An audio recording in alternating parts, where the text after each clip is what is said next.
Chapitre 1. Il était une fois, dans un grand bois, une pauvre bûcheronne et un pauvre bûcheron. Non, rassurez-vous, ce n'est pas le petit poussé. Pas du tout.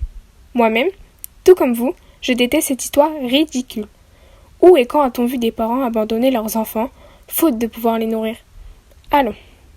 Dans ce grand bois, donc, régnait grande faim et grand froid. Surtout en hiver. En été, une chaleur accablante s'abattait sur ce bois, et chassait le grand froid. La faim, elle, par contre, était constante. Surtout en ces temps où sévissait, autour de ce bois, la guerre mondiale. La guerre mondiale, oui. Pauvre bûcheron, requis à des travaux d'intérêt public, au seul bénéfice des vainqueurs occupant villes, villages, champs et forêts, c'était donc pauvre bûcheronne qui, de l'aube au crépuscule, arpentait son bois, dans l'espoir souvent déçu de pouvoir aux besoins de son maigre foyer. Fort heureusement, à quelque chose malheur est bon, pauvre bûcheron et pauvre bûcheronne n'avaient pas eu d'enfants à nourrir. Pauvre bûcheron remerciait le ciel tous les jours de cette grâce. Pauvre bûcheronne s'en lamentait elle en secret. Elle n'avait pas d'enfants à nourrir, certes, mais pas non plus à chérir. Elle priait donc le ciel, les dieux, le vent, la pluie, les arbres, le soleil, même quand ses rayons perçaient le feuillage illuminant son sous-bois d'une transparence féerique. Elle suppliait ainsi toutes les puissances du ciel et de la nature de bien vouloir lui accorder enfin la grâce de la venue d'un enfant. Peu à peu, l'âge venant, elle comprit que les puissances célestes, terrestres et féeriques s'étaient toutes liguées avec son bûcheron de mari pour la priver d'enfants. Elle pria donc désormais pour que cesse au moins la faim et le froid dont elle souffrait du matin au soir, la nuit comme le jour. Pauvre bûcheron se levait avant l'aube afin de donner tout son temps et toutes ses forces à la construction de bâtiments militaires d'intérêt général et même caporal. La pauvre bûcheronne, qu'il vente, qu'il pleuve, qu'il neige ou qu'il règne cette chaleur suffocante dont je vous ai déjà parlé, cette pauvre bûcheronne, donc, arpentait son bois en tous sens, recueillant chaque brindille, chaque débris de bois mort, ramassé et rangé comme un trésor oublié et retrouvé.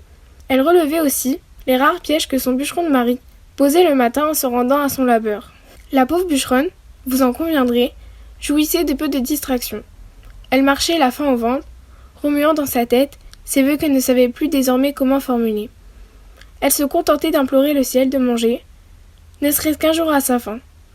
Le bois, son bois, sa forêt, s'étendait large, touffu, indifférent au froid, à la faim, et depuis le début de cette guerre mondiale, des hommes requis, avec des machines puissantes, avait percé son bois dans sa longueur afin de poser dans ses tranchées des rails et depuis peu, été comme hiver, un unique train passait et repassait sur cette voie unique. Pauvre bûcheronne aimait voir passer ce train, son train.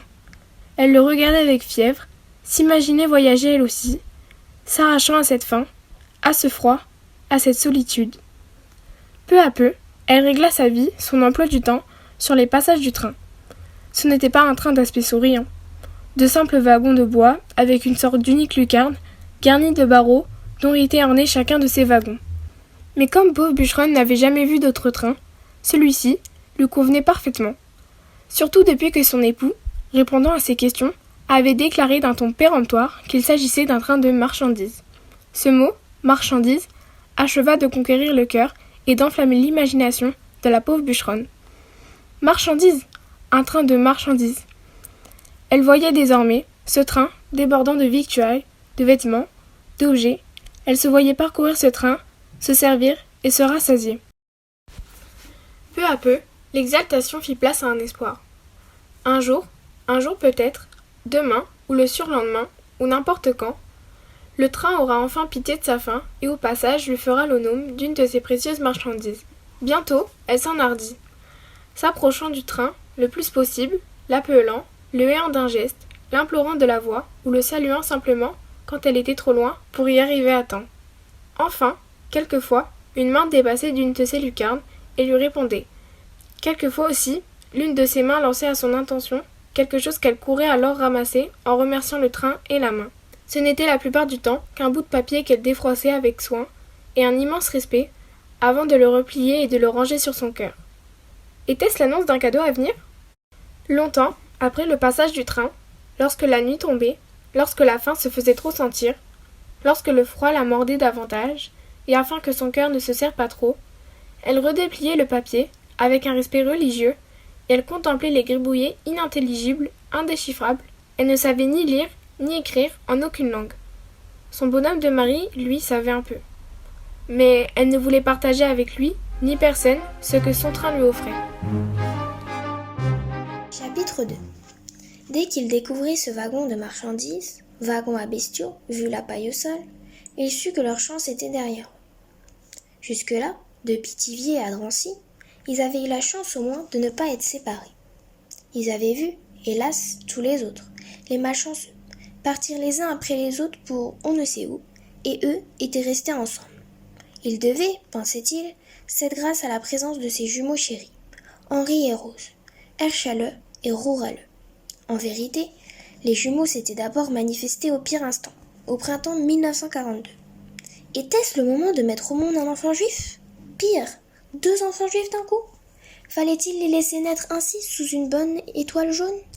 Pourtant, grâce à eux, il en était sûr. Ils avaient passé Noël 42 au camp de Drancy, ensemble, toujours. Et même leur bonne étoile et l'administration juive du camp lui avaient trouvé un emploi. Il venait presque de terminer ses études de médecine, spécialité chirurgie, yeux, nez, gorge, oreilles. Mais à Drancy, lui avait-on dit, il y avait beaucoup de médecins, beaucoup de malades aussi, c'est vrai. Partout où il y avait des juifs, il y avait beaucoup de médecins et encore plus de malades. Mais comme 2 de leurs coiffeurs venaient de partir, coiffeur, va pour coiffeur. Il était inutile de couper les cheveux en 4 et de chercher à comprendre. Il n'y avait plus rien à comprendre. Tant qu'il y avait eu les gendarmes français pour les garder, il les coiffait. Ils avaient vu si souvent son père agiter ses ciseaux, les faire cliqueter en l'air, comme s'il voulait prévenir les cheveux du client qu'il allait sous peu passer à l'offensive. Et puis ensuite, fixant la nuque, concentré, fondre sur les pieds rebelles, la petite touffe à raser, d'un coup décisif. Même les coiffeurs de métier l'avaient pris pour l'un des leurs. Mais quand les gendarmes nationaux furent remplacés par des verres de gris, il ne lui restera plus que les membres de l'administration et quelques internés qui faisaient appel à ses services. Clientèle relative et désespérée, à qui il fallait mentir et mentir. Mais oui, ça ira, ça va aller, ça va aller. Au printemps 42, oui, il avait failli les faire passer, sans savoir d'ailleurs qu'ils seraient 2. Mais son épouse, après réflexion, avait souhaité les garder. Elle avait fini par mettre au monde 2 petits êtres déjà juifs, déjà fichés, déjà classés, déjà recherchés, déjà traqués, une fillette et un garçon, hurlant en chœur, déjà comme s'ils savaient, comme s'ils comprenaient. « Ils ont les yeux de ton père », déclara leur mère. Oui, leurs premiers cris furent terribles. Seule leur mère, débordante de lait et d'espoir, sut les calmer. Ils cessèrent bientôt de hurler en chœur et enfin, confiants, continuèrent à téter en rêve. Dans cette petite et discrète clinique d'accouchement de la rue Charbrol, au coin de la cité d'Hauteville, on leur proposa même de garder les enfants et de les confier à une famille sûre. Qu'est-ce qu'une famille sûre ? Quelle famille, pour eux, peut être plus sûre que celle composée de leur propre mère et de leur propre père ? S'était exclamée Dina, tout en serrant ses jumeaux contre ses seins avec fierté. Elle qui, malgré l'épuration, malgré Drancy, était, disait-on, pourvue de lait pour 4. Elle débordait de lait, d'amour et de confiance. Dieu pouvait-il avoir donné la vie à ces 2 chérubins sans avoir l'intention de les aider à grandir ? Et maintenant, cahottée dans ce train, elle était là, sur la paille, serrant contre elle ses enfants, sans lait pour les nourrir. Drancy avait eu raison, enfin, de son lait, de sa confiance et de sa foi. Là, dans cette cohue, dans cette panique, dans ces cris, dans ces peurs, le père, le mari, le faux coiffeur, le pas encore médecin, mais déjà le vrai juif, cherchait un endroit pour abriter sa famille. En observant ses compagnons de voyage, les dévisageant, il eut une illumination. Non, on n'emmenait pas ces vieillards, cet aveugle, ces enfants, ces jumeaux et les autres, non, on ne les emmenait pas travailler, on les expédiait loin d'ici, et on ne voulait plus d'eux d'ici. Même marqués, même étoilés, même fichés, même emprisonnés, même privés de liberté et de tout. Même ainsi, on ne voulait plus d'eux. Alors on les expédiait. Mais où ? Dans quel endroit de ce monde voulait-on d'eux ? Quel pays était prêt à les accueillir ? Quel pays les aurait volontiers reçus en ce mois de février 1943 ? Le problème n'était pas là. Dina n'avait plus, ou que très peu de lait. Drancy avait tari ses seins, les rumeurs, le départ de ses parents à elle, puis de son père à lui. Ils étaient partis et depuis ils n'avaient plus donné signe de vie. Elle était écrasée au sol, là même où il y avait peu des vaches ou des chevaux qu'on emmenait certains vers un abattoir. Elle avait étalé son châle de laine des Pyrénées qu'on lui avait laissé par grâce pour envelopper ses jumeaux.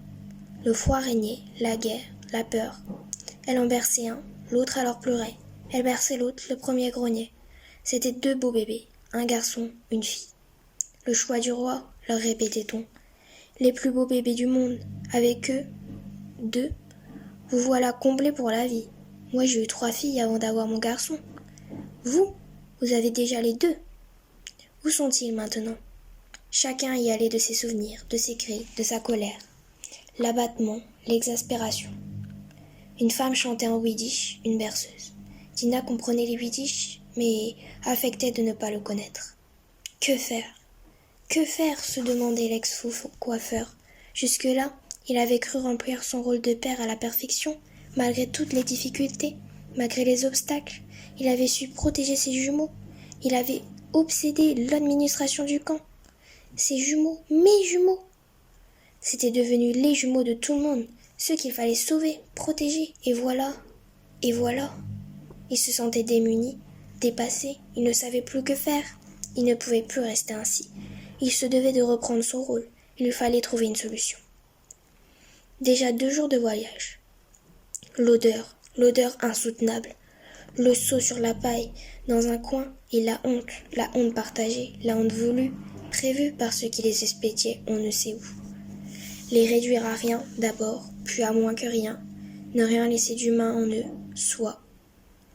Mais il se devait pour ses enfants, qu'il voyait morts de tour à tour les seins de son épouse sans que rien n'en sorte, il se devait de trouver une solution. L'un de ses compagnons de voyage lui demanda s'il était roumain.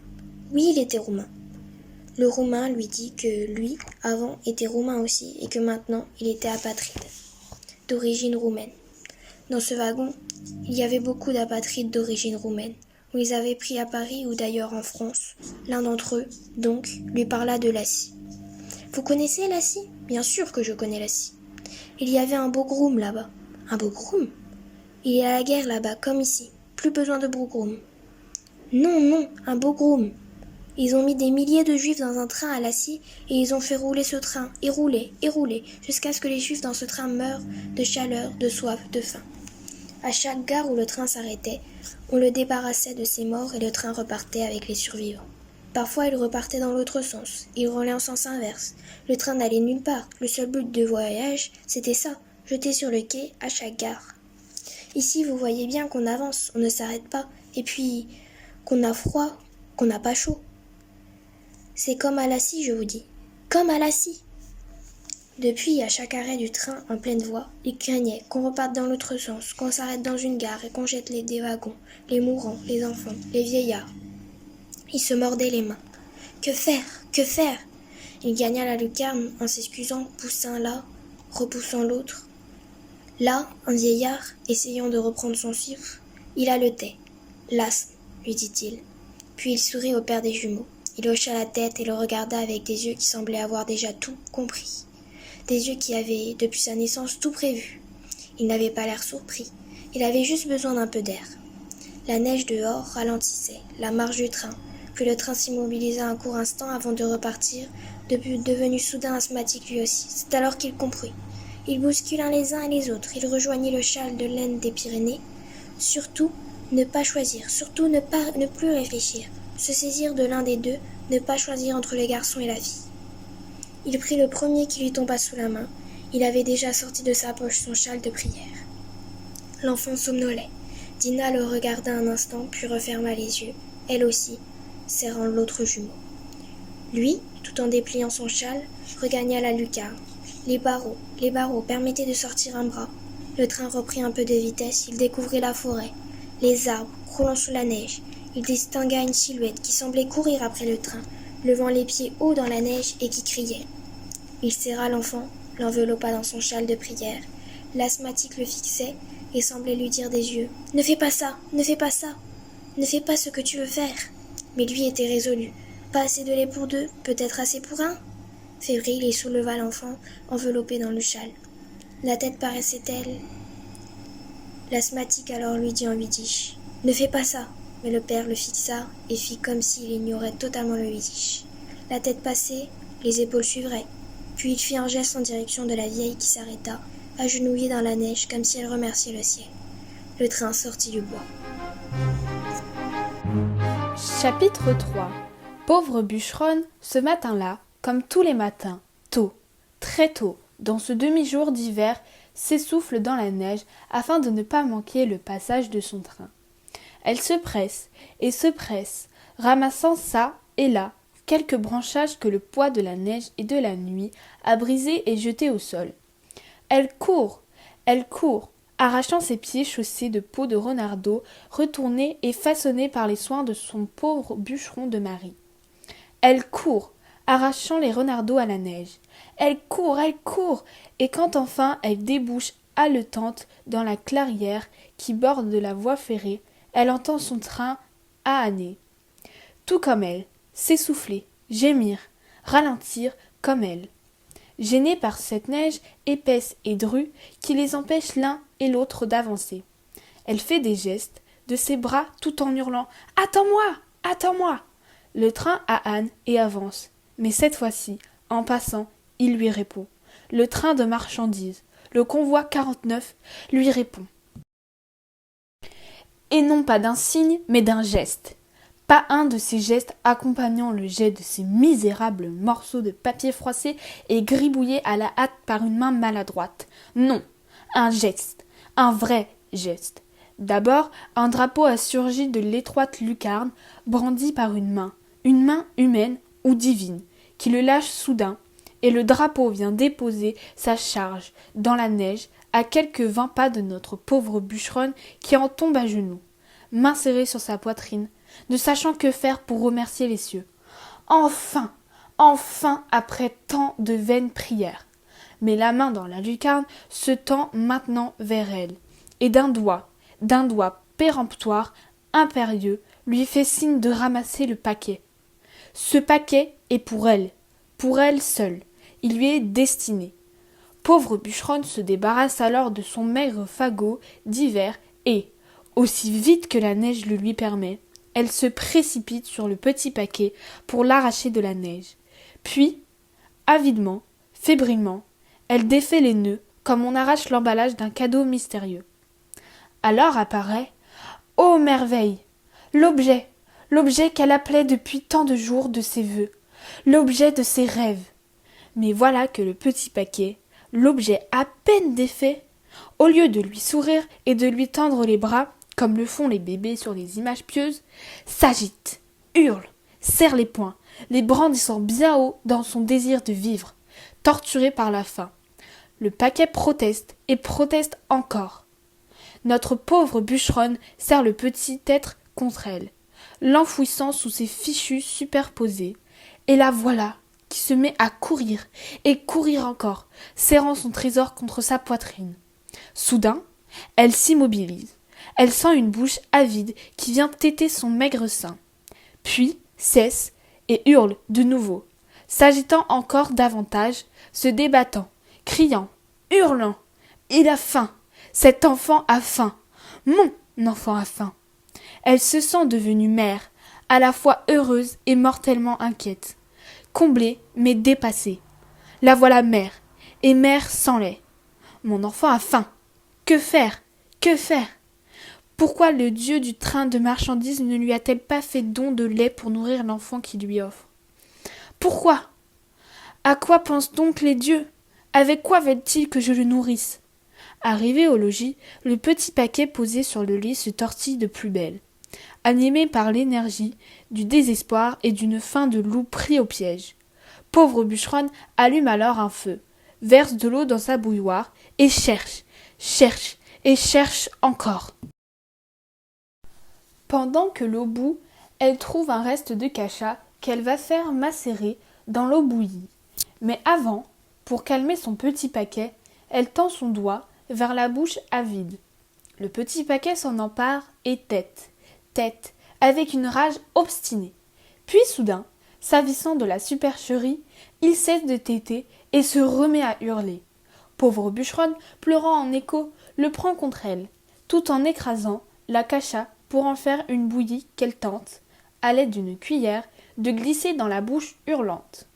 N'y arrivant pas, elle retrempe ce même doigt dans la cacha écrasée et l'offre de nouveau à la bouche de l'enfant qui tète encore avec passion. Puis lâche le doigt, recrachant l'amère cacha. Pauvre bûcheronne en profite pour lui faire avaler un peu d'eau de cuisson, puis elle retend son doigt, l'enfant tète à nouveau. Peu à peu, avec de l'eau qui désaltère, de la cacha qui trompe sa faim, l'enfant se calme dans les bras de sa nouvelle mère, tandis que pauvre bûcheronne chuchote à son oreille comme une chanson, une berceuse revenue de la nuit des temps, et qui la surprend elle-même. Dors, dors, ma petite marchandise. Dors, dors, mon petit paquet à moi. Dors, dors, mon enfant. Dors, dors. Puis, elle dépose délicatement son précieux au creux de son lit. Ses yeux, alors, se posent sur le châle déplié qu'elle a mis à sécher à même le lit. Un châle somptueux, fait de fils si fins, tissés, si serrés, orné de franges aux deux bouts et brodé de fils d'or et d'argent. Jamais elle n'a vu ni touché un châle aussi précieux. Il faut vraiment, pense-t-elle, que les dieux aient bien fait les choses en empaquetant leurs cadeaux dans une étoffe aussi somptueuse.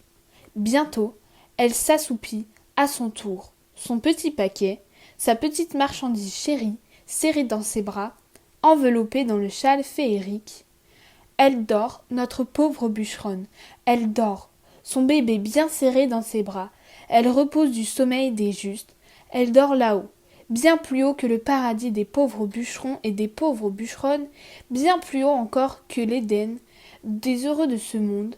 Elle dort, tout là-haut, là-haut, dans le jardin réservé aux dieux et aux mères. Chapitre 4. La nuit venue, tandis que pauvre bûcheronne et son don des cieux dorment, pauvre bûcheron, harassé par son labeur d'intérêt général, rentre au logis. Au bruit qu'il fait, la petite marchandise se réveille et, retrouvant sa faim assouvie, pleure aussitôt. « Qu'est-ce que c'est que ça ?» rugit pauvre bûcheron. « Un enfant !» répond pauvre bûcheronne en se dressant sur son petit paquet dans les bras. « Qu'est-ce que c'est que cet enfant-là ?»« La joie de ma vie !» poursuit pauvre bûcheronne, sans scier ni trembler. « La quoi ? Les dieux du train m'en ont fait don. Les dieux du train ! Pour qu'il devienne l'enfant chéri que je n'ai jamais eu. » Pauvre bûcheron se saisit alors de la petite marchandise, l'arrachant à l'étreinte de pauvre bûcheronne, ce qui a pour effet paradoxal de faire cesser les cris et les pleurs du bébé, qui, aussitôt, de ses petites mains avides, se saisit de la barbe de pauvre bûcheron, qu'il tente immédiatement de téter. « Ne sais-tu pas ce que c'est que cet enfant-là ? Ne sais-tu pas ?»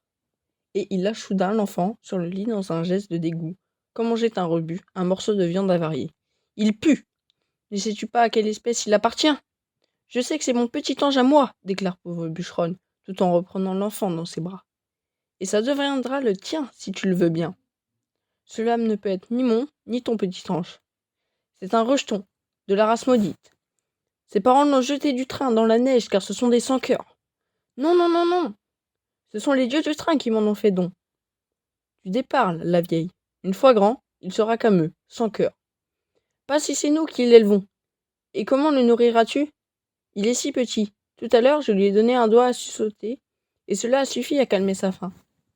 Ne sais-tu pas qu'on n'a pas le droit, sous peine de mort, de cacher les sans-cœurs ? Ils ont tué Dieu. Pas lui, il est si petit. Ils ont tué Dieu et ce sont des voleurs. Dieu merci, nous n'avons jamais eu, ici-bas, rien à voler. Et bientôt, si tu le veux bien, il m'aidera à fagoter au bois. S'ils le trouvent chez nous, ils nous colleront au mur. Qui le saura ? Les autres bûcherons nous dénonceront aux chasseurs de sans-cœur. Non, non, je dirais que cet enfant est le mien, et que je suis devenue enfin grosse de tes œuvres, et que tu as mis bas, sur le tas, un lardon de 15 livres. Au début, il ne sortira pas. Il ne peut être le nôtre, il est marqué. Comment ça, marqué ? Ignores-tu que les sans-cœur sont marqués, et que c'est ainsi qu'on les reconnaît ? Comment ça ? Leur nature n'est pas comme la nôtre. Je n'ai vu aucune marque. Pauvre bûcheron s'affaire à défaire le petit paquet dont il fait apparaître la nature toute nue. Vois quoi ? La marque. Quelle marque ? interroge pauvre bûcheronne, tout en jetant un œil à son tour. Je ne vois pas de marque. Vois, il n'est pas fait comme moi. Non, mais elle est faite comme moi. Vois comme elle est belle. Pauvre bûcheron détourne les yeux précipitamment. Puis, après s'être gratté l'occiput sous son bonnet, referme le petit paquet qui repousse de ses poings fermés, les mains qui l'assaillent. Que fais-tu s'inquiète pauvre bûcheronne, voyant pauvre bûcheron s'en saisir et gagner la porte. Où vas-tu? Je vais le redéposer près de la voie ferrée. Pauvre bûcheronne se jette alors comme une furie et tente d'arracher son petit paquet à pauvre bûcheron. N'y parvenant pas, elle lui barre maintenant le passage tout en déclarant: Fais ça, bûcheron, et tu devras me jeter avec elle sous les roues du train de marchandises. Et les dieux, tous les dieux, ceux des cieux, de la nature, du soleil et du train, te poursuivront où que tu ailles. Quoi que tu fasses, tu seras maudit à jamais et pour toujours. Pauvre bûcheron, immobile, hésite un instant. Il rend à pauvre bûcheronne le petit paquet, devenu petite marchandise, puisque sa nature nous a été dévoilée et que cette nature est incontestablement féminine. La petite marchandise, donc, passant ainsi de bras en bras, au milieu des cris et de la fureur, se met elle aussi à cuiner, subitement, comme un millier de trompettes bouchées. Pauvre bûcheron, qui ne semble pas être un très grand mélomane, se bouche aussitôt les oreilles en hurlant: Soit, qu'il en soit ainsi, et que tout la malheur qui surviendra soit ton malheur. Pauvre bûcheronne, alors serrant sa petite marchandise contre son cœur, dit: Elle fera mon bonheur et le tien. Merci, garde tout le bonheur pour toi. Grand bien te fasse, mais sache que je ne veux plus l'entendre ni la voir jamais. Va la mettre dans la remise au bois coupé. Fais-la taire, et tiens-toi pour le dit. Pauvre bûcheronne, tout en berçant sa petite marchandise, gagne la remise de bois coupé, vide, de planches, et s'y installe avec l'enfant que les dieux lui ont donné à chérir. Pauvre bûcheron, entre sur les talons, il lui jette une peau d'ours piquée et rongée par les mulots. Tiens, il ne va pas en plus te choper la crève. Moi, les dieux me protègent, lui répond pauvre bûcheronne. L'enfant pleure encore dans un demi-sommeil. Pauvre bûcheron, en sortant, ordonne: Fais la terre, sinon. Pauvre bûcheronne la berce encore, la serrant bien fort, en lui couvrant le front de petits baisers tout doux. Elles s'endorment ainsi toutes deux, le silence s'installe, à peine troublé par le ronflement tragique provenant du nez du pauvre bûcheron, et les soupirs d'Ès s'élevant à l'unisson de la petite marchandise, don des dieux, et ceux de sa nouvelle et aimante maman, toutes les deux blotties sous la peau d'ours rongée par les mulots. Chapitre 5. Le train de marchandises, désigné comme convoi 49 par la bureaucratie de la mort, parti de Bobigny-Gare près de Drancy-Seine, le 2 mars 1943, arriva le 5 mars au matin, au cœur de l'enfer, son terminus. Après avoir déchargé sa cargaison d'extérieur pour hommes, dames et enfants, morts et vivants, accompagnés de leurs familles, proches ou lointaines, ainsi que de leurs clients et fournisseurs, sans oublier, pour les croyants, de leurs ministres du culte, et pour les grabataires, vieillards, malades, impotents, ou de leurs médecins personnels. Le train ex-convoi 49, pressé sans doute de devenir convoi 50 ou 51, redémarra immédiatement en sens inverse. Pauvre bûcheronne ne le vit pas repasser à vide, absorbée qu'elle était dans sa nouvelle fonction de mère de famille. Pas plus qu'elle ne vit passer le convoi 50, ni les suivants. Après réception de la marchandise, il fut aussitôt procédé à son tri. Les experts trieurs, tous médecins diplômés, après examen ne conservèrent que 10% de livraison.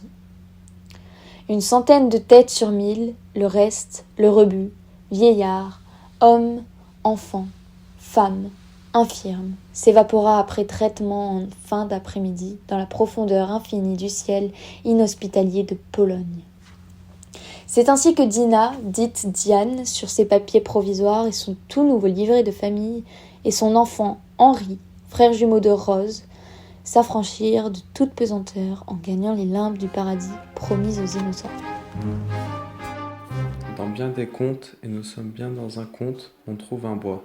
Et dans ce bois, un espace plus touffu qu'alentour où l'on ne pénètre qu'avec difficulté. Un espace sauvage et secret protégé des intrus par sa végétation même. Un lieu retiré où ni homme, ni dieu, ni bête ne pénètre sans trembler. Dans le vaste bois où pauvres bûcherons et pauvres bûcheronnes tentent de subsister, il existe un tel lieu là où les arbres poussent plus drus et plus serrés. Un endroit que la hache des bûcherons respecte et où on ne trouve aucun sentier tracé. Une forêt touffue dans laquelle on ne se glisse qu'en silence. Les enfants, bien sûr, n'ont pas le droit d'y aller. et même leurs parents craignent d'y mettre le pied et de s'y égarer. Pauvre bûcheronne connaît son bois comme dans sa poche. Les châles dans lesquels on s'enveloppe, hiver comme été, n'ont pas de poche. En aurait-il qu'elle n'aurait, elle, rien à y mettre? Malgré tout, disons qu'elle connaît ce lieu réservé. Pense-t-elle aux fées, aux lutins, ainsi qu'aux sorcières et à leurs loups-garous? Elle sait également qu'un être humain y vit seul, un être qui fait peur et horreur à tous et toutes. Et que même les vers de gris et leurs misérables miliciens craignent nullement de croiser. Un être que certains disent maléfique, tandis que d'autres le nomment l'ami des bêtes et l'ennemi des hommes. Elle-même l'a entreaperçu certains jours alors qu'elle fagotait à la lisière de cette forêt où il semble régner un maître absolu et solitaire. Elle sait également, hélas, elle l'a compris au petit matin, que sa petite marchandise ne pourra survivre et prospérer sans lait. Après le départ de pauvre bûcheron, elle s'est enroulée dans ses fichus et a glissé sa petite marchandise. Enveloppée, elle, dans son châle, fourni par les dieux eux-mêmes, ce châle frangé d'or et d'argent et qui semble tissé par des mains de fées. Ensuite, elle a gagné cette partie du bois où nul ne s'aventure sans trembler ni remettre son arme à Dieu. En lisière, elle trouve l'obscurité qui règne en permanence dans cette partie du bois. Elle guette. L'homme est-il là? La voit-il? Et la chèvre? La chèvre est-elle encore dans ce monde? Donne-t-elle encore du lait? Avant de partir, elle a tenté de nourrir à nouveau sa petite marchandise chérie avec un reste de bouillie de cacha. Peine perdue, le cacha fut recraché. Mais maintenant, la petite tête froide de la petite marchandise donne ligne sans force. Il lui faut du lait, pense-t-elle. Du lait. Sinon, non, impossible, les dieux ne lui ont pas fait don pour la laisser mourir dans ses bras. Pauvre bûcheronne pénètre dans l'obscurité, passant sous les branches basses, en invoquant les dieux du train et de la nature et des bois et des chèvres. Elle implore même l'aide des fées, on ne sait jamais, et même les esprits malins, qui ne sauraient s'en déchoir, s'acharner sur une innocente enfant. Aidez-moi tous, murmure-t-elle dans le pays de branchages qui craque sous ses pas. Nul ici jamais ne vient fagoter la neige, même ne se dépose que rarement au sol. Elle fond au sommet des arbres et s'accumule sur les branches basses. Qui va là?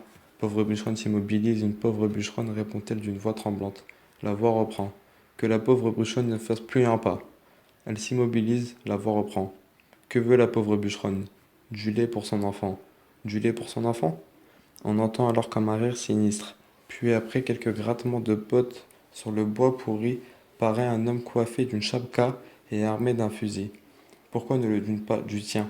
Je n'ai pas de lait, hélas.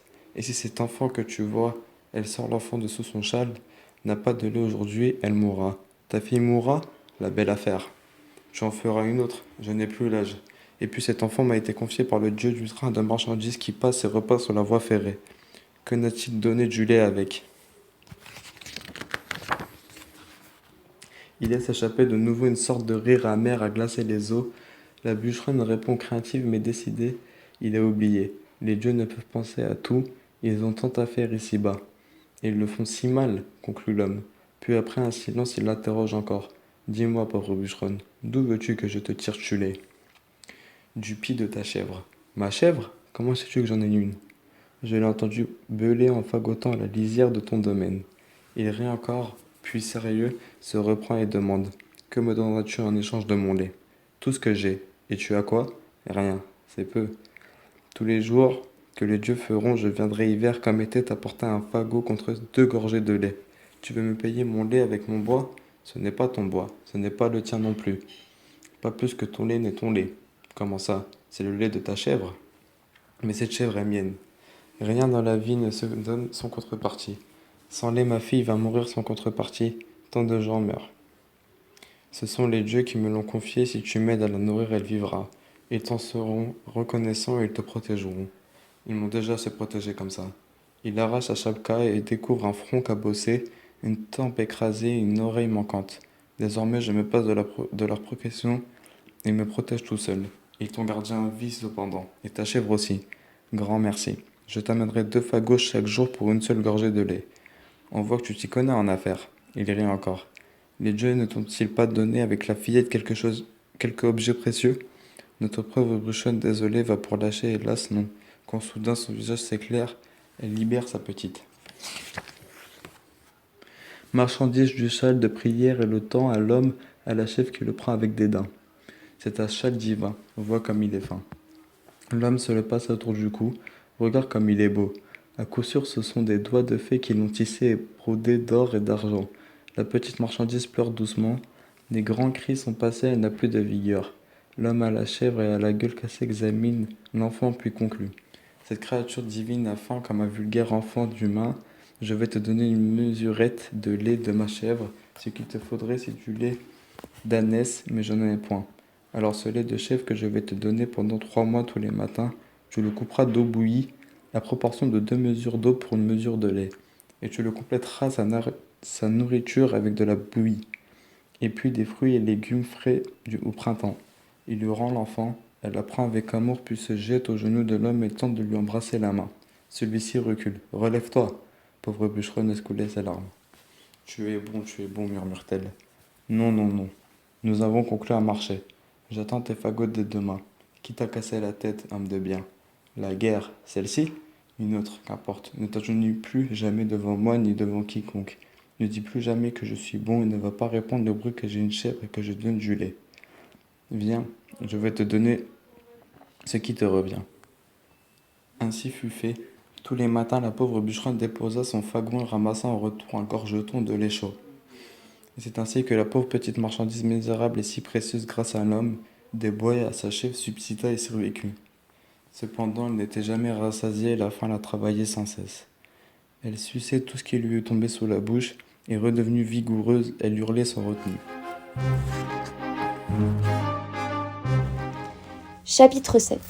Sans ciseaux, armé d'une simple tondeuse, le père des jumeaux, le mari de Dina, notre héros, après avoir vomi son cœur et ravalé ses larmes, se mit à tondre et à tondre des milliers de crânes, livrés par des trains de marchandises venant de tous les pays occupés par les bourreaux dévoreurs d'étoilés. Ces crânes, cette tondeuse, la pensée secrète aussi que peut-être firent de lui, malgré lui, momentanément un survivant. À la nuit tombée, lorsque pauvre bûcheron rentrait, traînant ses membres endoloris et sa carcasse brisée par sa journée de labeur d'intérêt général, il ne voulait ni voir, ni encore moins entendre la petite jumelle solitaire. Pauvre bûcheronne tentait donc de l'endormir avant son retour. Mais il arrivait que la petite grogne encore ou s'agite dans son sommeil. Parfois même, taraudée par la faim, elle se réveillait en pleurs ou en hurlant soudain de peur, comme si tous les loups de la terre s'étaient donné rendez-vous pour se jeter ensemble à ses trousses au plus profond de son sommeil. Pauvre bûcheron tapait alors de son gros poing sur la table tout en grommelant dans sa barbe, d'une voix rendue haineuse par l'alcool de bois qu'il consommait avec ses camarades de travail. Je ne veux ni voir ni entendre ce suppôt du diable. Cette sans cœur de malheur, fais la terre ou par le ciel je te la saisis et te la jette au pourceau. Fort heureusement, se disait la pauvre bûcheronne, il n'y a plus de pourceaux aux alentours. Les traqueurs de sans cœur et de Boostify les ayant déjà tous réquisitionnés, puis bouffés. Fort heureusement également, pauvre bûcheron, épuisé comme il l'était, ne tardait guère à dondoliner du bonnet avant de s'éventrer tête sur table et de s'endormir ainsi du sommeil des injustes. Chapitre 9. Une certaine nuit cependant, la petite marchandise s'agita plus que de coutume, réveillant pauvre bûcheron dans son premier sommeil. Celui-ci alors, dans sa grande ire, en vint à vouloir porter la main sur elle. Pauvre bûcheronne saisit alors au vol la grosse paluche calleuse de son pauvre bûcheron de mari, la retint un instant en suspens, avant de la poser délicatement, bien à plat, sur la poitrine toute secouée de sanglots de sa chère petite marchandise. Pauvre bûcheron, effleurant ainsi de sa paume malgré lui, cette peau si douce et si blanche, tenta d'arracher sa main, de l'éteindre de la pauvre bûcheronne, mais celle-ci, de ses 2 mains réunies, la tenait fortement. Plaquée sur la cage thoracique de la fillette, tout en murmurant à l'oreille de pauvre bûcheron, qui ne cessait de lui hurler qu'il ne voulait plus de cette créature du diable, de cette sans cœur de malheur, pauvre bûcheronne, toujours pesant sur la main du pauvre bûcheron, murmura délicatement. Sens-tu, sens-tu, sens-tu le petit cœur qui bat? Le sens-tu, il bat, il bat. Non, non, cléma le bonnet du bûcheron, s'agitant en tous sens. Non, non, hurlait sa barbe broussailleuse. Non, non, la bûcheronne, toujours chuchotant, poursuivait. Les sans-cœurs ont un cœur, les sans-cœurs ont un cœur, comme toi et moi. Non, non, petits et grands, les sans-cœurs ont un cœur qui bat dans leur poitrine. Pauvre bûcheron dégagea. Soudain sa main d'un coup d'épaule, tout en secouant toujours sa tête et en crachant maintenant entre ses dents, répétant les tristes slogans de ces jours si sombres. Les sans-cœurs n'ont pas de cœur, les sans-cœurs n'ont pas de cœur. Ce sont des chiens errants qu'il faut chasser à coups de hache. Les sans-cœurs jettent leurs enfants par les lucarnes des trains, et c'est nous, pauvres couillons, qui sommes obligés de les nourrir.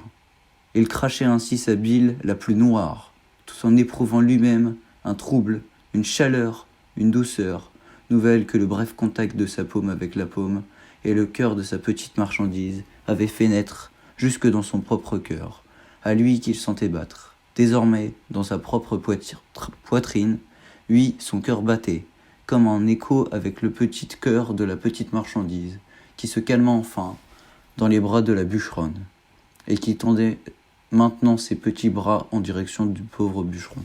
Celui-ci recula, effrayé, quand la pauvre bûcheronne tendit à son tour l'enfant vers lui. Il recula encore, comme frappé en pleine poitrine, tout en répétant machinalement qu'il ne voulait plus voir ni nourrir cette chose, et tout en refoulant, au plus profond obscurité de sa carcasse, l'envie de répondre de ses bras tendus, offert en se saisissant de vie de répondre à ses bras tendus, l'enfant pour la presser contre son visage, contre sa barbe. Il reprit pied, enfin, en même temps que ses esprits, et reprit également l'offensive, menaçant la pauvre bûcheronne d'avoir demain à choisir entre lui, honnête bûcheron, son mari, et ce résidu de fausse couture de Dieu qu'elle tenait dans ses bras. Et avant que pauvre bûcheronne eût pu lui répliquer, il s'écroula sur sa couche et s'endormit, 7 fois de sommeil du presque juste. Chapitre 10. Le lendemain, où qu'il posa sa main, ce fut le cœur de la petite marchandise qu'il sentit battre sous sa paume. Désormais, dans le secret de son cœur noyé dans une douceur inconnue, il nommait lui aussi la petite sans cœur, sa petite marchandise à lui. Et lorsque par grand et rare hasard il se trouvait en tête-à-tête avec elle, il tendait vers elle un doigt hésitant qu'aussitôt la petite agrippait et ne voulait plus lâcher. Il éprouvait alors une joyeuse et bienfaisante douceur. Un jour même, la petite, se traînant à quatre pattes sur le sol de la hutte, s'accrocha au bas de son pantalon, et ainsi s'aidant de ses deux mains, elle se redressa en se cramponnant à un des deux genoux rapiécés. Pauvre bûcheron ne put récrimer un cri. « Oh la vieille, viens voir, viens voir !» La petite, maintenant, ne se tenait plus que d'une main chancelante, cherchant son équilibre. Pauvre bûcheron exultait. « Tu la vois, tu la vois !» Pauvre bûcheron s'extasia puis applaudit. La petite, tentant d'applaudir à son tour, lâcha le pantalon et se retrouva cul sur le sol. Un grand éclat de rire. Pauvre bûcheron, cul par-dessus tête, arracha l'enfant du sol et la brandit comme un trophée de victoire, hurlant de joie et s'esclaffant « Alléluia !» Les jours suivants, pauvre bûcheron, tout comme pauvre bûcheronne, ne ressentit plus le poids des temps, ni la faim, ni la misère, ni la tristesse de leurs conditions. Le monde leur parut léger et sûr, malgré la guerre, ou grâce à cette guerre qui leur avait fait don de la plus précieuse des marchandises. Ils partagèrent tous trois un plein fagot de bonheur, orné de quelques fleurs que le printemps leur offrait pour éclairer leur intérieur. Chapitre 11. La joie, le bonheur aidant, pauvre bûcheron travailla avec plus d'entrain, plus de force. Ses camarades l'apprécièrent davantage et malgré son mutisme, le convièrent encore plus souvent à leur libation d'après-boulot. L'un d'entre eux, plus entreprenant, s'était improvisé producteur d'alcool de bois fait maison. Il leur fournissait la boisson. J'ignore la recette de cet alcool de bois fait maison, mais même si je la connaissais, je vous la livrerai pas. Sachez simplement qu'il est déconseillé d'en consommer et que cet alcool de bois à haute dose peut rendre aveugle. Qu'importe, à la guerre comme à la guerre, et pour ce qu'il y a à boire, avait décrété le distillateur amateur. Les camarades étaient braves et soifards. Ils levaient le coude après leur journée de travail, les camarades n'ayant pas chez eux une petite marchandise dont du train indécieux capable de leur faire aimer la vie, fût-elle la leur. Après le travail, glou, glou, glou, certains soirs, pauvre bûcheron constatait à lever le coude avec ses collègues, retardant ainsi le plaisir de rentrer près de sa petite marchandise adorée. Il faisait ainsi partager sa bonne humeur nouvelle et ses compagnons d'infortune. Glou, glou, glou, et on portait un toast, puis un autre. À quoi? À qui? L'un d'entre eux proposa de boire à la fin prochaine de cette guerre maudite. Glou, glou, glou. Ils burent ensuite à la fin des 5 heures maudits. Glou, glou, glou.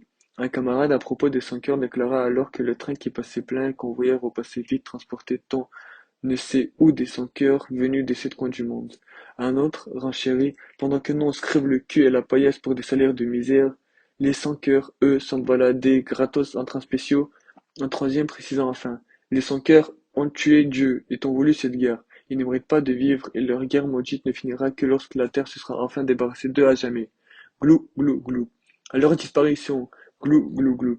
À mort les sans-cœurs, conclurent-ils en chœur. Pas tout à fait en chœur. Pauvre bûcheron, notre pauvre bûcheron, tous étaient bûcherons et pauvres.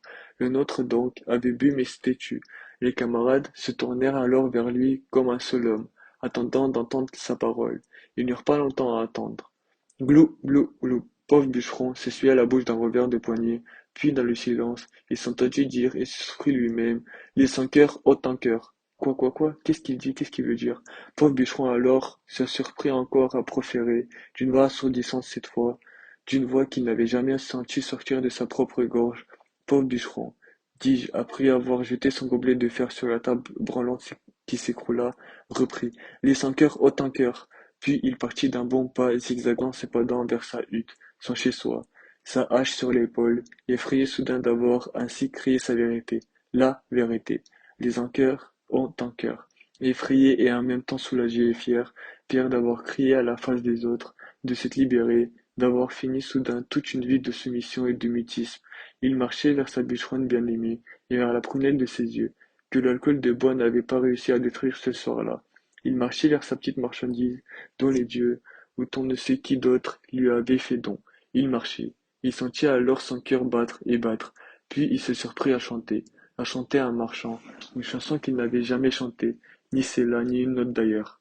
Il marchait et il chantait, ivre de liberté et d'amour. Les camarades consternés constatèrent, il tient plus du tout l'alcool, il est bourré, il débloque, glou, glou, glou. Il ira mieux demain à la fraîche. Et ils se mirent à chanter eux aussi des chansons que leur maître, les chasseurs de sans-cœur, leur envahisseur, leur avaient apprises des chansons qui disaient ceci. Nous planterons nos couteaux dans la poitrine vide des sans-cœurs, jusqu'à ce qu'il n'en reste aucun et qu'ils nous aient rendu tout ce qu'ils nous ont volé. Glou, glou, glou, que crèvent les sans-cœurs. Glou, glou, glou. Le fabricant d'alcool de bois, tout en chantant, songeait qu'autrefois, avant-guerre, les autorités locales offraient une prime à chaque tête de bête nuisible qu'on ramenait en mairie. Glou, glou, glou. Chapitre 12. Les jours et les mois passèrent. Le faux coiffeur, le père des ex-jumeaux, tondait, puis ramassait les cheveux, les blonds, les bruns, les roux, et il en faisait des ballots. Ballots qui rejoignaient d'autres ballots, d'autres milliers de ballots, faits d'autres cheveux. Les blonds, les plus recherchés, les bruns, et même les roux. Que faisait-on des cheveux blancs? Tous ces cheveux en partance vers le pays des généreux conquérants, afin d'y devenir perruques, parures, tissus d'ameublement ou simples serpillères. Le père des ex-jumeaux souhaitait mourir. Mais tout au fond de lui poussait une petite graine insensée, sauvage, résistant à toutes les horreurs vues et subies. Une petite graine qui poussait et poussait, lui ordonnant de vivre, ou tout au moins de survivre. Survivre. Cette petite graine d'espoir indestructible, il s'en moquait, la méprisait. Il noyait sous des flots d'amertume, et pourtant elle ne cessait de croître, malgré le présent, malgré le passé, malgré le souvenir de l'acte insensé qui lui avait valu que sa chair et tendre ne lui jette plus un regard, ne lui adresse plus une seule parole avant qu'il ne se quitte sur ce quai de gare, sans gare, à la descente de ce train des horreurs. Il n'avait même pas pu tenir serré contre sa poitrine, ne se fût-ce qu'une seconde, son jumeau, restant avant qu'il ne se quitte pour toujours et à jamais. Il en aurait pleuré encore, s'il avait eu dans ses yeux quelques larmes de reste. Les jours, les mois passèrent, et petite marchandise, un de ces jours plus heureux que d'autres, se tint soudain bien droite et fit ses premiers pas. Depuis, elle trottait devant ou derrière pauvre bûcheronne, et le soir courait au devant de pauvre bûcheron. et quand celui-ci la hissait jusqu'à son visage, jusqu'à sa barbe, elle tendait de lui ôter son bonnet, ou de lui tirer les poils, ou, bonheur suprême, d'attraper à pleine main son gros nez. Pauvre bûcheron, en étant tout bouleversifié, il tendait alors la petite marchandise à pauvre bûcheronne et se mouchait bien fort avant d'essuyer ses yeux humides. Un de ces jours, encore plus beau, la petite fonça sur pauvre bûcheron, bras tendus en criant « Papa, papa !» Dans cette langue bizarre qu'on parlait dans ce pays lointain, papa se disait papouche, maman mamouche, papouche, mamouche. Ils se serraient alors tous trois dans un même emplacement qui finissait par des rires et même par une chanson qui parlait de père, de mère, d'enfants perdus et retrouvés. Chapitre 14. Un jour que pauvre bûcheronne et petite marchandise revenaient toutes les deux de fagoter, elles croisèrent dans le sous-bois le distillateur d'alcool de bois et accessoirement collègue et même camarade de pauvre bûcheron. Le distillateur, découvrant la petite, s'informa poliment. « D'où sort cet enfant ?» Pauvre bûcheronne répondit qu'elle était sienne. Le distillateur fixa alors la petite marchandise longuement, comme s'il voulait la soupeser. Puis il fixa pauvre bûcheronne avant de lui sourire et de la quitter, non sans avoir soulevé son chapeau de taupe, tout en déclarant d'une voix enjouée « Bonjour à vous !» Chapitre 15. Ce matin-là, peu avant l'aube, le camarade au chapeau de taupe, accompagné de 2 miliciens encombrés de fusils datant d'une précédente guerre mondiale, ou plus sûrement de l'époque de l'invention de la poudre par les Chinois, tous trois donc vinrent prendre livraison de la petite marchandise. Pauvre bûcheron les accueillit sur le pas de la porte. D'abord il nia, il dit que c'était sa fille. L'un des miliciens demanda pourquoi il n'avait pas déclaré sa naissance en mairie. Il répondit qu'il n'aimait pas remplir des papiers et qu'elle avait grandi ainsi, sans papiers. Enfin il accepta, sous peine de mort. La loi, c'est la loi, camarade. Il accepta, dis-je, mais il demanda comme une faveur spéciale de remettre l'enfant à son camarade de travail, afin de faire ça en douceur, afin de ne pas effrayer avec des fusils ni la petite, ni surtout son épouse. Il fit passer le camarade devant lui en prévenant sa pauvre bûcheronne d'une voix haute. « C'est le camarade de chantier, prépare la petite, et serre à boire au camarade. » La bûcheronne surgit, elle portait l'enfant qui aussitôt tendit ses bras vers le bûcheron. Celui-ci alors saisit sa hache et en frappa le camarade distillateur, tout en criant à sa bûcheronne « Sauve-toi, emporte la petite !» Puis il redonna un coup sur la taupe qui ornait le crâne de son camarade de travail. Il sortit enfin de la cabane, la tête haute, et attaqua l'un des miliciens. Il l'abattit comme une bûche pourrie. L'autre alors, reculant, trébucha, tirant en l'air, lui visa le bûcheron qui, hache levée, s'avançait vers lui. Pauvre bûcheronne alors sortit en courant, tandis que le bûcheron hurlait en s'affalant. « Cours, ma belle, cours, sauvez-vous, sauvez-vous, que Dieu fasse crever tous les maudits sans âme ni foi, que vive notre... » Et il murmura « Petite marchandise. » Chapitre 16. Cours, cours, cours, pauvre bûcheronne, cours, et serre contre ton cœur ta si fragile marchandise. Cours sans te retourner. Non, non, non, ne cherche pas à revoir pauvre bûcheron gisant dans son sang, ni les 3 larves par sa hache fondue comme bois pourri. Non, non, ne cherche pas des yeux ton ex-logis, des rondins assemblés par les mains de ton pauvre bûcheron. Oublie cette cabane où vous avez partagé tous 3 ce si fugitif bonheur.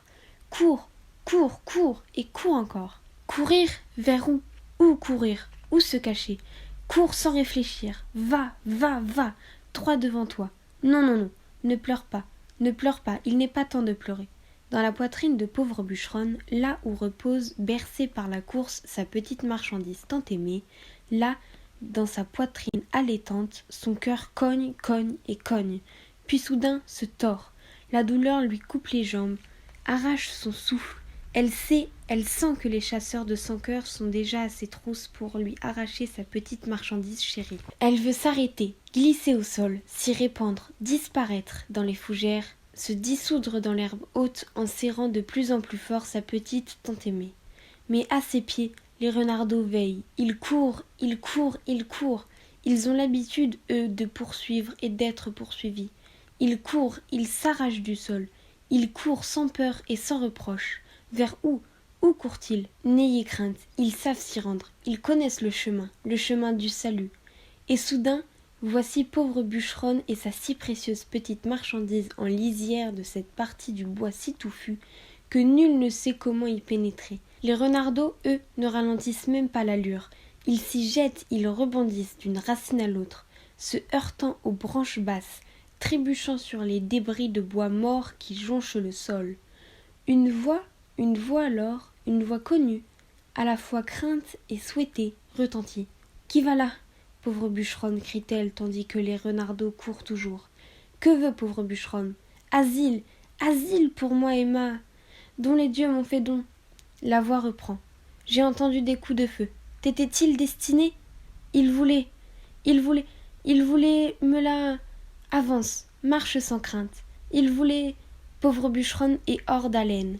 Sa voix la fuit, ses jambes se brisent. Les renardeaux eux-mêmes s'immobilisent, vaincus par les racines, les ronces et la fatigue. Pauvre bûcheronne voudrait tout dire à l'homme au fusil, à la chèvre et à la tête cassée. Tous les craintes des sans-cœurs, de la hache aussi. Elle reprend avec difficulté. Il voulait. Alors pauvre bûcheron avec sa hache les a. L'homme apparaît. N'en dis pas plus. Je connais la noirceur du cœur des hommes. Ton bûcheron et sa hache ont bien travaillé. Et si tes tourmenteurs le justifient, je saurai à mon tour bien travailler. Il fait glisser alors son fusil d'une épaule à l'autre, puis tend les bras. Confie-moi ta petite marchandise et suis-moi. Pauvre bûcheronne lui tend alors l'enfant que l'homme au fusil, à la chèvre et à la tête cassée reçoit avec douceur et dignité, comme il sied aux porteurs d'objets sacrés. Ils avancent tous trois en silence. Le bois touffu s'éclaircit et bientôt apparaît un jardin que pauvre bûcheronne n'avait jamais vu. Elle prenait livraison de son lait quotidien en lisière du bois, là où elle déposait son fardeau. En cette fin de printemps, en ce début d'été, les fruits sur les arbres semblent se tendre vers l'enfant. Les fleurs se dressèrent et s'offrent elles aussi à la cueillette, comme pour consoler pauvre bûcheronne. Et la fillette. Les dieux font bien les choses de ce côté-ci du bois, pense-t-elle. Oui, les dieux font bien les choses quand ils y pensent et quand ils le veulent. L'homme, toujours portant l'enfant, s'approche d'une cabane de rondins elles aussi, dressée à côté d'un rocher. Il ne pénètre pas dans la cabane, il se dirige droit à la roche et se glisse dans une sorte de grotte où une chèvre minuscule, au pied lourd cependant, lui fait fête dans sa joie de recevoir ainsi un peu de visite. L'homme au fusil et à la tête cassée dépose alors l'enfant face à la chèvre. Elles sont de même hauteur. L'homme fait ainsi les présentations. « Fille des dieux, voilà ta mère nourricière, ta troisième maman. » L'enfant, ravi, enlaça la chèvre, celle-ci s'abandonne dans ses bras, les yeux perdus, là où vont se perdre les yeux des chèvres. Puis toutes deux joignent leurs fronts et restent ainsi. La chèvre et la fillette, yeux dans les yeux, front contre front, tandis que sanglote pauvre bûcheronne, et que murmure l'homme au fusil, à la chèvre et à la tête cassée. Pourquoi pleures-tu, pauvre bûcheronne ? Tu auras désormais pour elle du lait à volonté, que tu n'auras même plus à venir chercher. Certes, j'y perds un fagot, mais j'y gagne une camarade de jeu pour ma chèvre solitaire. Ainsi, nous sommes gagnants tous quatre. Nul ne peut rien gagner en ce bas monde sans consentir à y perdre un petit quelque chose, fût-ce la vie d'un être cher ou la sienne propre. Chapitre 17. Les jours succédèrent aux jours, les trains aux trains. Dans leurs wagons plombés agonisait l'humanité, et l'humanité faisait semblant de l'ignorer. Les trains provenaient de toutes les capitales du continent conquis, passaient et repassaient. Les pauvres bûcheronnes ne les voyaient plus. Ils passèrent et repassèrent, nuit et jour et nuit, dans l'indifférence générale. Nul n'entendit les cris des convoyés, les sanglots des mères se mêlant aux râles des vieillards, aux prières des crédules, aux gémissements et aux cris de terreur des enfants séparés de leurs parents, déjà livrés au gaz. Chapitre 18. Et puis les trains cessèrent de rouler. Ne roulant plus, ils cessèrent de livrer leur si misérable cargaison de crânes à raser. Plus de trains, plus de crânes. C'est pendant que notre héros, expert des jumeaux, ex-mari de son épouse bien-aimée, devenu soudain extraseur de crâne, s'effondra, vaincu par la faim, la maladie et le désespoir. Autour de lui, les rares survivants, encore conscients, murmuraient « Il faut tenir, tenir, tenir ». et tenir encore. Ça va bien finir par finir. Déjà, on entend les canonnades au loin. Un camarade lui glissa même dans le tuyau de l'oreille, les rouges arrivent. Les têtes de mort vont finir par chier dans leurs bottes. En attendant, les dites têtes de mort leur faisaient creuser des fosses à même la neige afin d'y faire brûler le trop-plein des cadavres amoncelés au pied des crématoires qu'ils devaient également détruire d'urgence afin d'éliminer, avec les derniers témoins, les traces de leur crime immense. Les cheveux, si précieux hier, n'étant plus récoltés, pire, les cheveux emballés, déjà prêts à l'usage, n'étant plus expédiés. Ils s'entassaient, abandonnés, près d'une montagne de lunettes, coincés entre des monceaux de vêtements, hommes, dames et enfants. Eux aussi devaient disparaître. Tenir, tenir, tenir, ça va finir par finir. Lui aussi, désormais, voulut disparaître, en finir, en finir, en finir. De jour comme de nuit, il délirait. Il délirait en piétinant la neige. Il délirait en creusant. Il se remémorait, pire, il revivait l'instant fatal, l'instant où il avait arraché des bras de son épouse, l'un de leurs jumeaux. Il revivait sans cesse l'instant où il l'avait précipité du train dans la neige. Cette neige qu'il piétinait, et piétinait tout en creusant son propre trou pour s'y faire enfin brûler à son tour. Pourquoi ce geste fatal insensé? Pourquoi n'avoir pas accompagné son épouse et leurs 2 enfants jusqu'au bout, jusqu'au but du voyage? S'élever ensemble, tous les 4, ensemble, s'élever dans les cieux, en volute de fumée épaisse et sombre. Il s'effondra, soudain. 2 camarades, au risque de leur propre survie, le traînèrent dans une baraque proche afin de lui éviter d'être jeté à demi-vivant dans les flammes. Quand il reprit connaissance, il se sentait bien dans cette baraque, parmi les corps amoncelés. Il trouva le lieu propice à y espérer la mort, la délivrance, enfin. Chapitre 19. La mort ne vint pas de la délivrance, se présenta à lui sous l'apparence d'un jeune soldat étoilé de rouge dont les yeux exorbités témoignaient de l'horreur qu'il venait de découvrir. Après avoir constaté que le cadavre qui le dévisageait vivait encore, le jeune soldat étoilé lui glissa le goulot de sa gourde dans la bouche et quelques biscuits dans les mains. Puis il le prit dans ses bras, l'arrachant au tas de mourants, et le déposa dans la baraque, sur un tas de terrain sans cadavre, sous le soleil du printemps renaissant, le même où hier encore régnait la neige, les bottes et les cravaches des casquettes à tête de mort. L'herbe repoussait grasse et touffue, parsemée d'une multitude de fleurets blanches. C'est alors qu'il entendit un oiseau chanter à tue-tête l'hymne de retour à la vie. Et c'est alors que les larmes jaillirent de ses yeux devenus aussi secs, pensait-il, que son cœur. Ces larmes lui rappelèrent qu'il était redevenu un vivant. Comment trouva-t-il la force de se dresser, puis de marcher, et de marcher, et de marcher encore?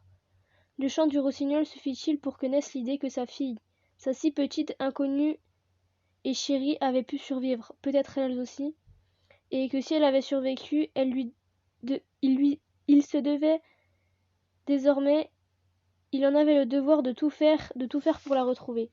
Il se mit donc en marche, suivant les rouges qui avaient droit devant eux. Il tomba d'inanition près d'une église. Un prêtre le releva, le nourrit, pria pour lui, et il repartit, marchant et marchant toujours. Il arriva enfin près d'un camp, dit de regroupement, peuplé de réfugiés et d'autres personnes déplacées fuyant les rouges.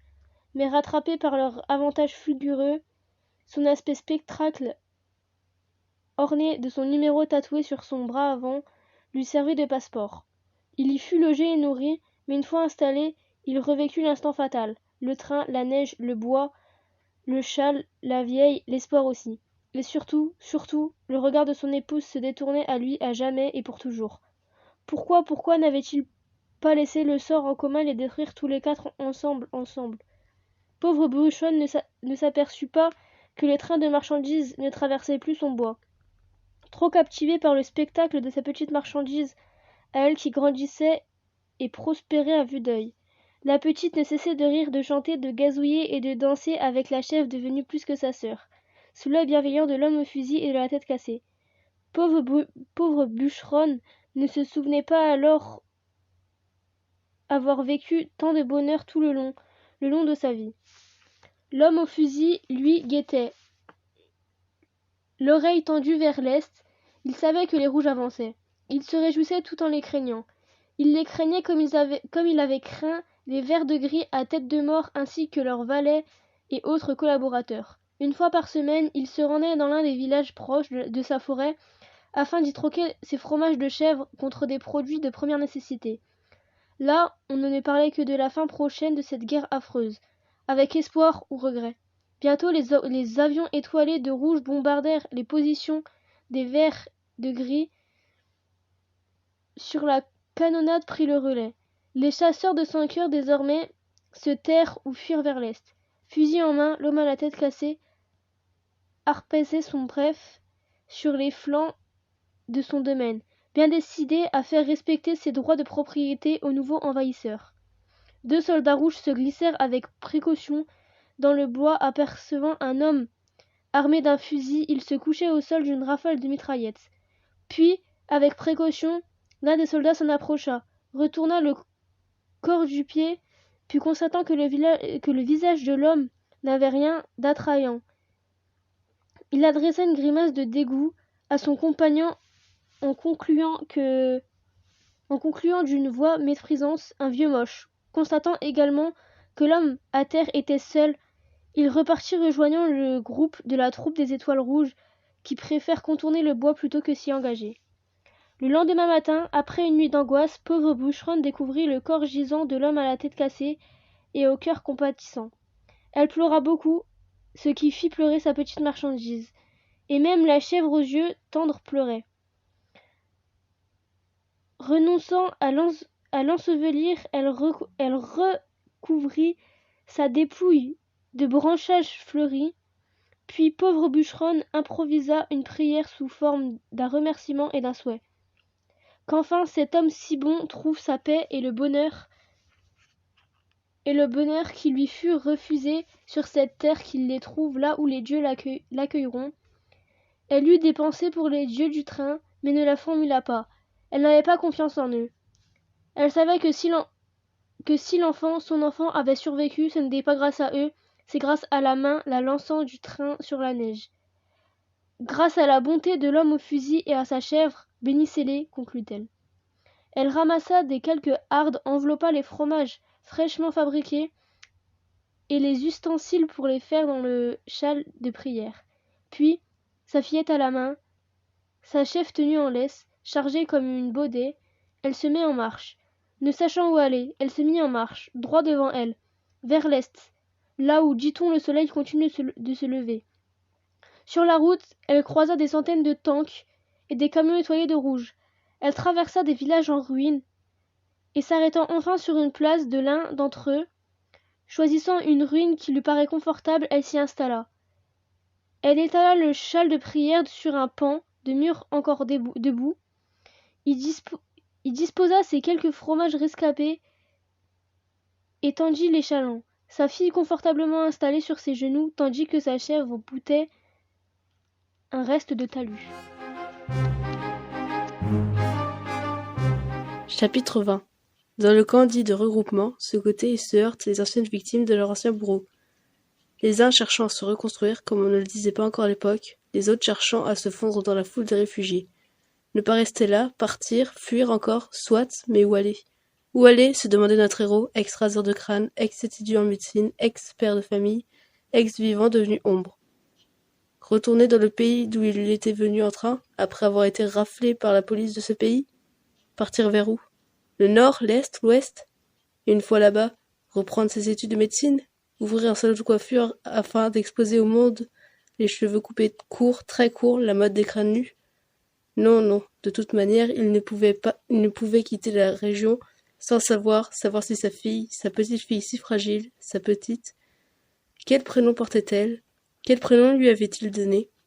Comment s'appelait-elle? Il ne le savait plus. Il ne se souvenait plus du prénom de sa propre fille. Le jour même, il quitta le camp, pécule en poche, fourni par la direction afin de permettre à ceux qui souhaitaient de partir, et ainsi de débarrasser le plancher en libérant la paillasse qu'ils occupaient. Il marche et marche encore à la recherche de la voie ferrée, du bois, des virages, de la vieille agenouillée dans la neige. Il trouve enfin une voie de chemin de fer abandonnée, la végétation l'envahit déjà. Il suit cette voie ferrée, il trouve un bois qu'il traverse, puis un autre, qu'il traverse encore, puis un autre encore. Il n'y avait plus de neige, rien ne ressemblait à rien, sinon les vieilles croisées qui ne répondaient jamais à son salut. C'était comme chercher une aiguille dans une botte de foin. Il abandonna la voie ferrée, déjà elle-même abandonnée par ses trains, et il se mit à marcher à travers les villes et les villages. Partout la fête battait son plein, la guerre était finie pour tout le monde, sauf pour lui et les siens.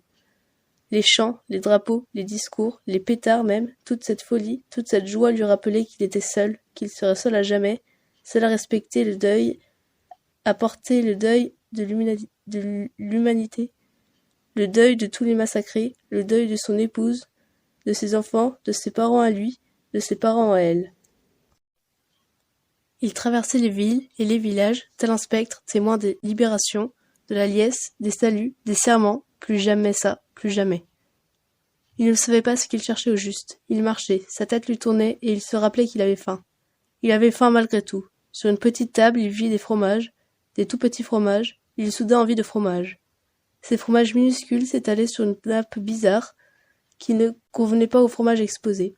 Une nappe qui semblait tissée de fils d'or et d'argent. Il posa une main sur la nappe avec quelques pièces de monnaie et soudain, il comprit. Il leva alors les yeux sur la femme, pas si vieille, assise derrière la petite table couverte de cette nappe bizarre. La femme avait une enfant sous ses genoux.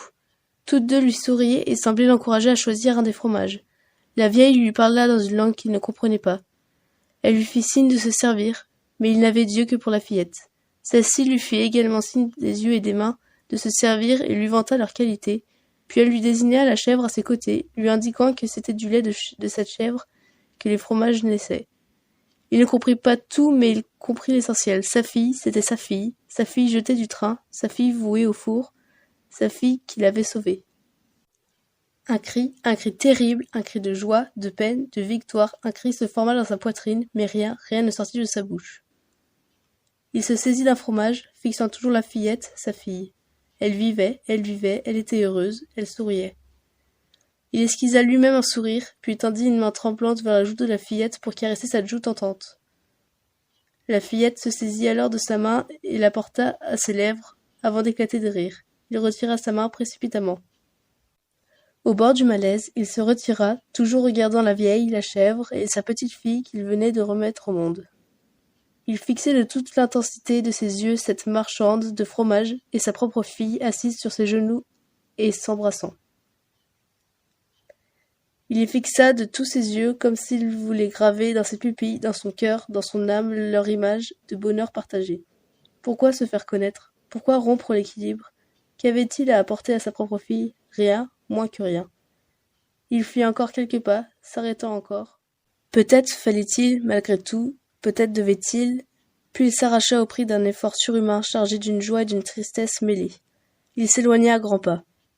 Il avait vaincu la mort, sauvé sa fille par ce geste insensé, il avait eu raison de la monstrueuse industrie de la mort. Il eut le courage de jeter un dernier regard sur sa fillette, retrouvée et reperdue à jamais. Elle faisait déjà l'article à un nouveau chaland, montrant de ses petites mains la provenance du fromage, en désignant du doigt la chèvre chérie et sa maman adorée. Allez, il est temps maintenant de quitter notre petite marchandise et de la laisser vivre sa vie. Pardon? Vous voulez savoir ce qu'il advint de son ex-père? On dit tellement de choses, qu'il retourna dans le pays où la police l'avait raflé, lui, sa femme et ses 2 jeunes enfants avec des milliers d'autres femmes, hommes, enfants. On dit donc qu'il y retourna et y finit ses études de médecine, qu'il devint pédiatre, et qu'il consacra sa vie à soigner et à aimer les enfants des autres. La petite marchandise, elle, devint pionnière d'élite. Elle reçut un foulard rouge et une étoile rouge également à épingler sur son corsage blanc. Une photo d'elle parut en couverture d'un magazine. Elle y était rayonnante. La photographe lui avait demandé de sourire. On dit même, je vous l'ai déjà dit, on dit tellement de choses, que le grand médecin, de passage dans ce pays, comme tous les ans il y venait le jour anniversaire de la célébration du camp, qui avait englouti son épouse et l'un de ses enfants, ainsi que ses parents et les parents de son épouse. On dit donc qu'il vit cette photo, qu'il crut reconnaître son épouse et sa propre mère. On dit même qu'il écrivit un magazine d'état Jeunesse et Joie pour entrer en contact avec la pionnière d'élite, Maria Tchekolova, qu'on présentait comme la pionnière la plus méritante parce que fille d'une pauvre femme, une bûcheronne, illettrée, devenue marchande de fromage. Non, on ne sait rien, ou du moins je n'ai rien entendu dire moi-même, sur le succès ou l'échec de la tentative que fit l'ex-père des jumeaux. On ne sait donc pas et on ne saura jamais s'il a pu ou non retrouver enfin sa fille. Épilogue. Voilà, vous savez tout. Pardon? Encore une question? Vous voulez savoir si c'est une histoire vraie? Une histoire vraie? Bien sûr que non. Pas du tout. Il n'y eut pas de train de marchandises traversant les continents en guerre afin de livrer d'urgence leurs marchandises, ô combien impérissables, ni de camps de regroupement, d'internement, de concentration, ou même d'extermination, ni de familles dispersées en fumée au terme de leur dernier voyage, ni de cheveux tondus, récupérés, emballés, puis expédiés, ni le feu, ni la cendre, ni les larmes. Rien, rien de tout cela n'est arrivé, rien de tout cela n'est vrai. Pas plus que le son pauvre bûcheronne et son pauvre bûcheron, pas plus que les sans-cœurs et les chasseurs de sans-cœurs. Rien, rien de tout cela n'est vrai. Ni la libération des villes et des champs, des bois et des camps qui n'existaient pas, ni les années qui suivirent cette libération, ni la douleur des pères et des mères cherchant leurs enfants disparus, ni même les châles de prière frangés et brodés d'or et d'argent, ni l'homme à la chèvre et à la tête cabossée, ni l'homme coiffé, Dieu merci si toutefois il existe, ni l'homme coiffé d'une taupe éventrée et retourné en guise de chapeau. Rien, rien de tout cela n'est vrai, ni la hache du pauvre bûcheron, la hache qui coupa la taupe en deux avant de l'écrabouiller, les deux misérables miliciens chasseurs de son cœur. Rien, rien n'est vrai. Seule chose vraie, vraiment vraie, ou qui mérite de l'être dans cette histoire, car il faut bien qu'il y ait quelque chose de vrai dans une histoire, sinon à quoi bon se décarcasser à la raconter?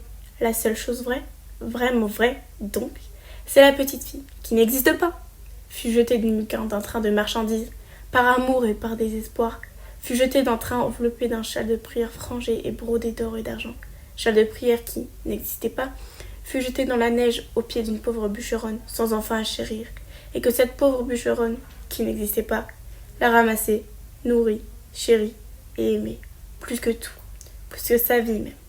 Voilà. Voilà la seule chose qui mérite d'exister dans les histoires comme dans la vraie vie. L'amour. L'amour offert aux enfants, aux siens comme à ceux des autres. L'amour qui fait que, malgré tout ce qui existe et tout ce qui n'existe pas, l'amour fait que la vie continue. Le convoi numéro 45, parti de Drancy le 11 novembre 1942 avec à son bord 778 hommes et femmes et enfants, dont un grand nombre de vieillards et d'invalides, parmi lesquels figurait l'aveugle Nathalie Grunberg, grand-père de l'auteur de Rescapés en 1945.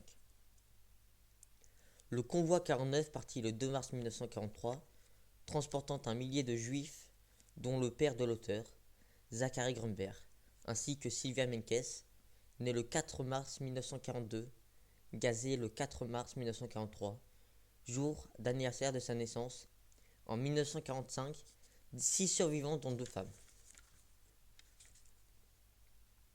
Le mémorial de la déportation des Juifs de France, établi en 1978 par Serge Klarsfeld, d'après les listes alphabétiques des Juifs déportés de France, fait office pour nombre d'entre nous, enfants de déportés de caveaux de famille. Cet ouvrage précise qu'Abraham et Saja Fiensfeld, ainsi que leurs jumelles Fernande et Jeanine, nées à Paris le 9 novembre 1943, quittèrent Drancy le 7 décembre de cette même année 1943, soit 28 jours après leur naissance. Convoi numéro 64.